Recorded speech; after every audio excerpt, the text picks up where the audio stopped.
తాకట్లో ఉన్న మీ బంగారాన్ని విడిపించి ఆ రోజు ధరకే కొనబడుతుంది ఆచారి గోల్డ్. జూనియర్ ఎన్టీఆర్ నటించిన వార్ 2, రజనీకాంత్ నటించిన కూలీ, ఈ రెండు సినిమాలు ఒకే రోజున విడుదలయ్యాయి. రెండు సినిమాల ఫలితాలను పక్కన పెడితే నారా లోకేష్ కూలీ సినిమా సక్సెస్ కావాలంటూ ట్విట్టర్ వేదికగా ట్వీట్ చేశారు. అదే సందర్భంలో జూనియర్ ఎన్టీఆర్ సినిమా సక్సెస్ కావాలంటూ నారా లోకేష్ ట్వీట్ చేయలేదు. ఈ విషయం ఎన్టీఆర్ అభిమానుల్ని గాయపరిచింది.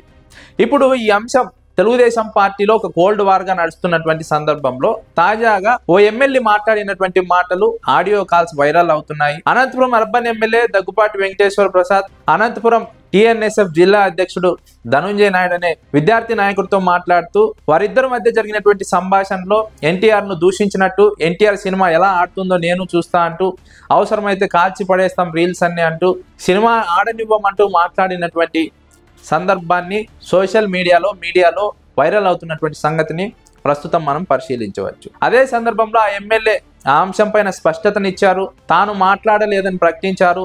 తాను మాట్లాడనివి మాట్లాడినట్టు మార్ఫింగ్ చేసి ఆడియో కాల్స్ ప్రచారంలోకి తీసుకొచ్చారని చెప్పారు.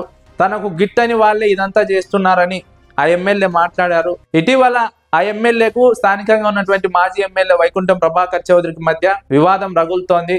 ఇలాంటి నేపథ్యంలోనే ఈ అంశం కూడా తెర మీదకి వచ్చింది. ఈ ఆడియో కాల్స్ కూడా తెర మీదకి వచ్చాయి. కుట్రపూర్తంగానే నా పైన ఈ విధంగా పార్టీలో ఉన్నటువంటి తనకు గిట్టని వాళ్ళే ఇదంతా చేస్తున్నారని ఆ ఎమ్మెల్యే చెప్పడం జరిగింది. అదే సందర్భంలో ఒకవేళ ఎన్టీఆర్ అభిమానులు కూడా నొచ్చుకొని ఉంటే వారికి కూడా క్షమాపణ చెబుతున్నా అంటూ ఆ ఎమ్మెల్యే ఒక స్టేట్మెంట్ ను వీడియోను రిలీజ్ చేయడం జరిగింది. అదే సందర్భంలోనే ఎమ్మెల్యే కార్యాలయం వద్ద ఎన్టీఆర్ అభిమానులు ఆందోళనకు దిగారు. ఎన్టీఆర్ తెలుగుదేశం పార్టీలో మొదటి నుంచి ఉన్నారు, కట్టే కాలే వరకు తెలుగుదేశం పార్టీలోనే ఉంటానని చెప్పారు. అయినప్పటికీ తెలుగుదేశం పార్టీ వాళ్ళు ఈ విధంగా మాట్లాడడం సరైంది కాదని ఎన్టీఆర్ అభిమానులు ఆగ్రహం వ్యక్తం చేశారు. క్షమాపణ చెబుతూ ఒక వీడియోని రిలీజ్ చేయడం జరిగింది. ఇప్పుడు ఈ వ్యవహారం రాష్ట్ర వ్యాప్తంగా సంచలనంగా మారింది. మీడియాలో పెద్ద ఎత్తున ఇందుకు సంబంధించినటువంటి వార్తలు చక్కర్లు కొడుతున్నాయి. ఆ ఎమ్మెల్యే జూనియర్ ఎన్టీఆర్ ను తిట్టారా లేదా, ఆడియో కాల్స్ నిజమా కాదా అబద్ధమా, ఆయనకు గిట్టని వాళ్ళు ప్రచారం చేస్తున్నారా, ఇవన్నీ పక్కన పెడితే తెలుగుదేశం పార్టీలో ఒక కోల్డ్ వార్ నడుస్తోంది. జూనియర్ ఎన్టీఆర్ వైపు కొంతమంది నిలుస్తున్నారు, నారా లోకేష్ కు మద్దతుగా కొంతమంది నిలుస్తున్నారు. ముఖ్యంగా నారా లోకేష్ కోటరీ జూనియర్ ఎన్టీఆర్ ను అడ్డుకోవాలని ప్రయత్నిస్తోంది. ఆయన సినిమాలను ఆడకుండా ఉండాలని ప్రయత్నిస్తోంది. అదే సందర్భంలో జూనియర్ ఎన్టీఆర్ కూడా వార్ 2 ప్రీ రిలీజ్ వేడుక సందర్భంగా కూడా కీలకమైనటువంటి వ్యాఖ్యలు చేశారు. నారా లోకేష్ కూడా జూనియర్ ఎన్టీఆర్ సినిమాను విష్ చేయకుండా కేవలం కూలీ సినిమా సక్సెస్ కావాలంటూ విష్ చేశారు. ఇదంతా కూడా తెలుగుదేశం పార్టీలో ఉన్నటువంటి కోల్డ్ వార్ కు నిదర్శనంగా రాజకీయ విశ్లేషకులు అంచనా వేస్తున్నారు. తెలుగుదేశం పార్టీలో నారా లోకేష్ కేంద్రంగా జూనియర్ ఎన్టీఆర్ కు వ్యతిరేకంగా జరుగుతున్నటువంటి కుట్రగా రాజకీయ విశ్లేషకులు అభిప్రాయపడుతున్నారు. తెలుగుదేశం పార్టీలో ఉన్నటువంటి నారా లోకేష్ క్లియర్ కట్ గా జూనియర్ ఎన్టీఆర్ ను అడ్డుకోవాలని ప్రయత్నిస్తున్నారు.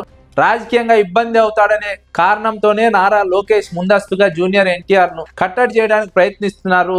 సినిమా పరంగా దెబ్బతీస్తే రాజకీయంగా అడ్డుగా రాడనే ఒక నిర్ణయంతోనే, ఆలోచనతోనే ఈ విధంగా జరుగుతోందని వైఎస్ఆర్సీపీ ఆరోపిస్తోంది. అదే సందర్భంలో రాజకీయ విశ్లేషకులు కూడా ఇదే అంశాన్ని ప్రస్తావిస్తున్నారు. మీరు బంగారం తాకట్టు పెట్టి ఆ బంగారం డబ్బులు కట్టలేక ఇబ్బంది పడుతున్నారా? ఆచారి గోల్డ్ వాళ్ళు మీ బంగారం కొని మీ లోన్ తీర్చి మిగిలిన డబ్బులు మీకు ఇచ్చేస్తారు. ఇంకెందుకు ఆలస్యం? ఆచారి గోల్డ్ ఈ నెంబర్స్ కి కాల్ చేయండి.